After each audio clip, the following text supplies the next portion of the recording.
Et bah, j'en attendais beaucoup de ce SmackDown d'après SummerSlam et j'ai pas été déçu.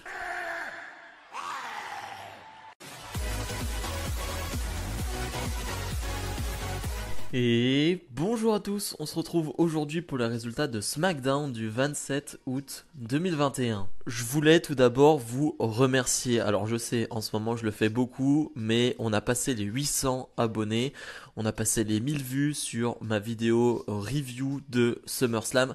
Donc voilà, j'étais obligé de vous remercier parce que ce qui se passe en ce moment c'est assez fou. Toujours l'objectif, pardon, c'est les 900, les 1000 abonnés bien évidemment, mais voilà, on passe les paliers petit à petit assez rapidement pour le coup. Je m'attendais pas à les passer aussi rapidement, donc merci à vous. Et si ce n'est pas encore fait, eh bah abonnez-vous.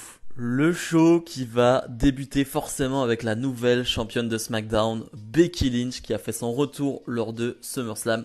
Énorme pop pour Becky Lynch, hein. Les gens sont très contents de revoir Becky Lynch. Je suis très content de revoir Becky Lynch. Peu importe ce qui s'est passé à SummerSlam, on aura le temps d'en reparler. Je suis content de la revoir. Vraiment, c'est vraiment une grosse plus-value pour SmackDown, même pour la WWE en général, d'avoir cette Becky Lynch là. Bref, Becky Lynch qui va avoir une attitude de face pour commencer, ce qui est plutôt normal, c'est-à-dire qu'elle accueille le public, voilà, très classique, mais qui va finalement avoir une attitude un peu plus grise, si je puis dire, pas heel, pas face, vraiment entre les deux, dans le sens où elle va dire je m'excuse pour absolument rien du tout. C'est-à-dire que vraiment elle va dire j'ai pris cette opportunité de battre Bianca Belair en 6 secondes, je l'ai fait. Voilà, c'est ça la WWE, je connais la WWE, ça fait longtemps que j'y suis, je sais comment ça marche. Alors j'ai saisi cette opportunité et je m'en fiche. On va avoir finalement Bianca Belair qui va arriver et qui va pas vraiment accepter ce truc-là. Bianca Belair très applaudi après ce qui s'est passé à SummerSlam. Ça c'est très important à retenir. Le public retient quand il y a des sortes d'injustices et ça peut vraiment fonctionner, ça peut vraiment marcher pour Bianca Belair, ce type d'injustice-là qui va faire que le public est vraiment derrière elle. Bref, Bianca Belair demande un match contre Becky Lynch, mais finalement on va avoir Zelina Vega, on va avoir Carmella qui vont demander un match, on va avoir surtout Liv Morgan qui va arriver. Chose très intéressante, Kevin Owens qui commente, il a la table des commentateurs parce que Matt McAfee a le Covid, hein, donc on lui souhaite un bon rétablissement. Kevin Owens qui va dire vous entendez le bruit que ça fait quand Liv Morgan arrive, vous avez entendu la pop de Liv Morgan. J'ai adoré comment il a dit ça en mode bah, Liv Morgan quand même elle a apprécié, non? Et Liv Morgan Carmella qui va dire un truc du genre ça fait trop longtemps que t'as pas été là. Même Liv Morgan va dire ça fait très longtemps que je suis pas là, ça fait quand même quasi 2 mois, un mois et demi. Et Kevin Owens qui va dire oui ça fait bien trop longtemps. Owens qui dit des petits commentaires comme ça, j'adore ça. Bref, elles veulent tous un match pour le titre de Becky Lynch. Finalement Bianca Belair va dire allez, c'est bon, les autres on s'en fiche, c'est pas sérieux. Je veux un match contre toi ce soir, Becky Lynch. Becky Lynch va prendre le micro et va dire non, j'ai pas envie. Et elle se part, elle se casse. Voilà, attitude mi-face, mi-heel, toujours de Becky Lynch. Ça change pas d'habitude, j'ai l'impression, parce que je sais pas si vous vous rappelez de Becky Lynch avant, mais elle était souvent comme ça. C'est-à-dire que, ok, on était derrière elle, mais elle avait une attitude quand même. C'était à la limite à chaque fois. Donc c'est une Becky Lynch assez classique. Et finalement on va enchaîner sur un Fatal 4-Way. On enchaîne donc avec ce match à 4 entre Bianca Belair, Liv Morgan, Carmella et Zelina Vega pour déterminer qui sera la prochaine challengeuse au titre de Becky Lynch. Un match qui sera avec élimination. Match très cool je trouve. La construction du match est plutôt très bonne. On a Bianca Belair qui va sur la première partie sembler très forte vraiment. Elle va tellement être forte qu'elle va éliminer Zelina Vega assez facilement, assez rapidement. Malgré que Zelina Vega et Carmella essayent de s'en prendre à elle à 2 contre 1. Mais finalement, c'est Liv Morgan aussi dans la deuxième partie qui va se révéler, elle va éliminer Carmella.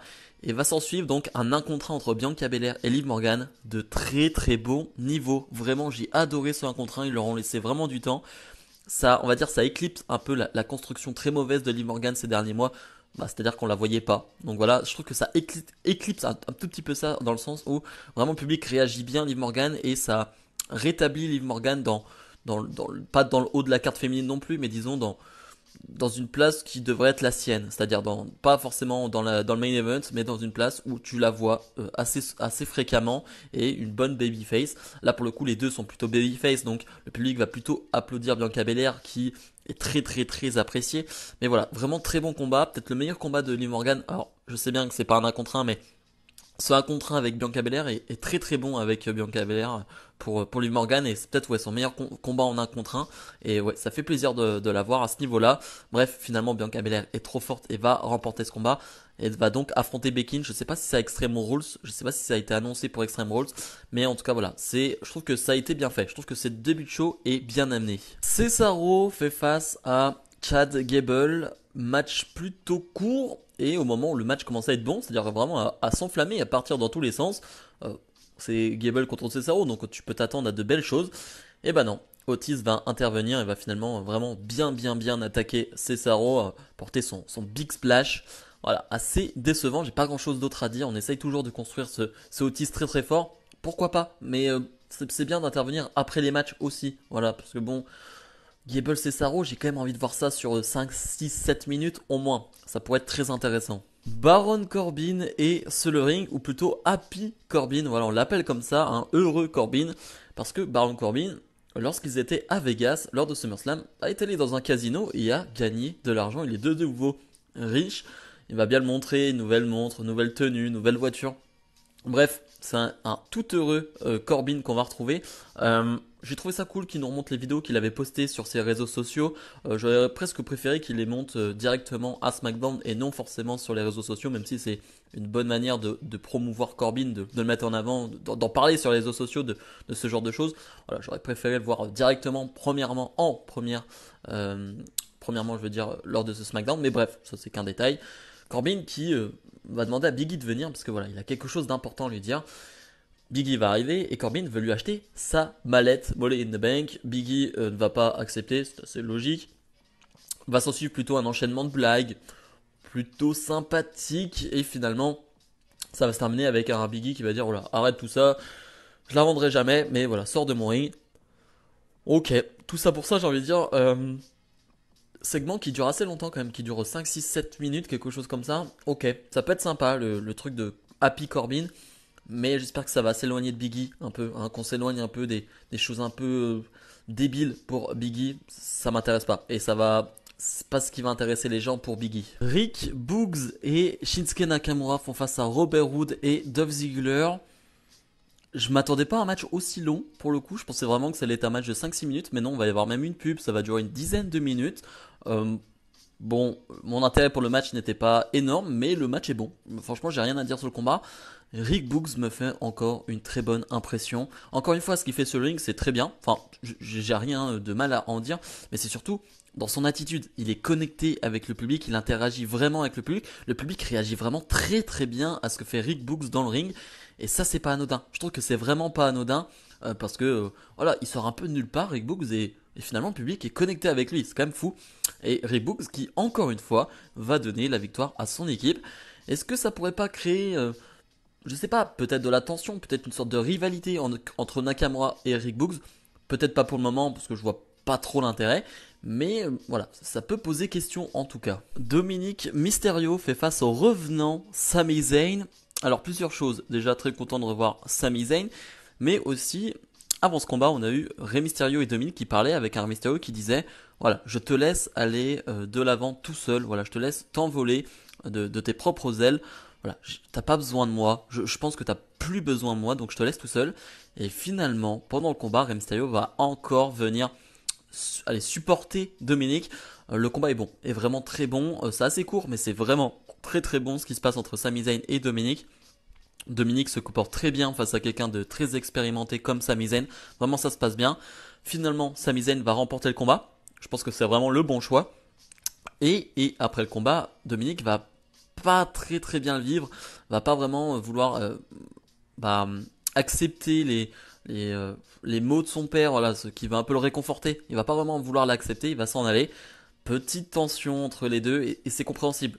Fallait que ça arrive à un moment donné. Je pense pas que ça va partir en feud entre les deux, bien évidemment. Mais voilà, des petites tensions entre père et fils, c'est normal. Dans ces moments-là, je trouve que c'est plutôt subtil pour le moment, donc ça me convient. Le segment main event, on retrouve la tribu de Roman Reigns, donc avec Paul Heyman, les Usos et donc Roman Reigns. Mais c'est Paul Heyman qui va parler. Paul Heyman qui est un peu dans la tourmente avec le retour de Brock Lesnar. Même pendant tout le show, les Usos et Roman Reigns lui en ont parlé, lui ont fait un peu peur, hein, en lui disant bon, Il y a Brock Lesnar qui est de retour. De quel camp tu es vraiment, hein? Finalement, Paul Heyman qui va faire une belle introduction de Roman Reigns, qui va nous rappeler qu'il a battu Cena à SummerSlam, et que voilà, c'est le chef de tribu et qu'il faut le reconnaître en tant que tel. Et finalement, Finn Balor va arriver. Je l'avais presque oublié. J'avais presque oublié Finn Balor après les segments avec Cena, après le retour de Brock Lesnar. J'avais presque oublié Finn Balor. Et Finn Balor qui va dire quelque chose d'intéressant. Voilà, Edge veut son match pour le titre euh, Universal. T'as Rollins qui est là. T'as Brock Lesnar qui vient de faire son retour. Mais moi je veux ce match. Et j'ai pas envie de me faire avoir. Donc je demande ce match pour la semaine prochaine à SmackDown. Ça va finalement partir en bagarre générale et les Street Profits vont venir aider Finn Balor. Ça j'ai bien aimé parce qu'on va se diriger donc vers une feud entre les Street Profits et les Usos. Ça c'est très très cool. Et voilà, grosse bagarre générale. Les Balor et les Street Profits vont finalement prendre le dessus. Je suis partagé. Je suis très content de voir Finn Balor dans la title picture, comme on dit. Je suis très très content de le voir à ce niveau-là. Mais j'ai peur que ça ne dure pas. Parce qu'il va perdre forcément la semaine prochaine à SmackDown. S'il perd clean, ce sera déjà la fin. On va déjà passer à Brock Lesnar. Et Balor n'aura servi à rien alors qu'il y avait tellement quelque chose à faire avec lui. Donc voilà, c'est pour ça que je suis assez partagé et assez mitigé parce que je me dis que il va pas servir à grand chose Balor et ça va être vite réglé. Bilan de ce SmackDown, c'était pas mal. Voilà, j'en attendais beaucoup parce que on sortait d'un bon SummerSlam du côté de SmackDown. Donc bah t'attends en tout cas des réponses, des surprises, ce genre de choses. On savait que Brock Lesnar n'allait pas être là. Brock Lesnar, ça a été annoncé, il a signé un contrat d'1 an et demi avec environ 8 matchs. Et voilà, en termes de présence, j'imagine pas Brock Lesnar être là chaque semaine, donc ça me surprend pas qu'il soit pas là pour le show même après SummerSlam. Il sera là bien après. Peut-être même dès la semaine prochaine, après le match Balor Reigns. Je le vois bien arriver la semaine prochaine pour attaquer Reigns ou quelque chose comme ça. Voilà, petite prédiction. Mais je trouve que le show était plutôt bon. La division féminine se porte bien là. En tout cas, de ce qui s'est passé, c'était cool. La division tag, c'est pas mal. Nakamura, c'est pas mal. Voilà, il y a des choses intéressantes. Corbin Biggie, c'était pas la chose la plus intéressante, mais c'était pas la pire promo de Baron Corbin que j'ai vu. Voilà, il y a des choses que j'ai vraiment appréciées dans ce SmackDown. Il y a rien qui m'a fait gerber ou quoi que ce soit. Donc c'était pas si mal. On a eu des, j'en parle jamais, mais les segments backstage étaient plutôt cool. Donc voilà, plutôt un bon SmackDown. Bref, comme d'habitude, dites-moi ce que vous en avez pensé de ce show. N'hésitez pas à mettre le petit pouce bleu et à vous abonner. Nous on se retrouve dès mardi pour ma review de Raw. Salut, salut.